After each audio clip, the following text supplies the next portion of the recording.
May sakit si Reyna Jess ngayon, kaya ipagluto natin siya ng paborito niyang comfort food, sopas. Gagamitin ko pala ang recipe ni Paring Vanjo sa panlasang Pinoy. Ginigisa ko muna itong mga sibuyas at carrots. Ilalagay ko itong leftover rotisserie chicken.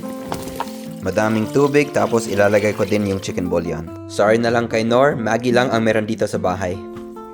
Wala pala akong elbow macaroni, kaya itong shells na lang gagamitin ko. Wow, grabe ang bango na. Luto na ang ating pasta. Ilalagay ko na yung gatas. Ilalagay ko ang paborito ni Jess, itong Chinese cabbage at Vienna sausage. Pampalasa, itong paminta. Masarap. Konti pang asin.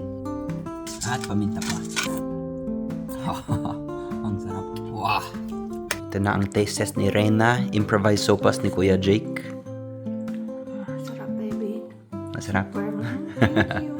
Buti na lang. Magpagaling ka na.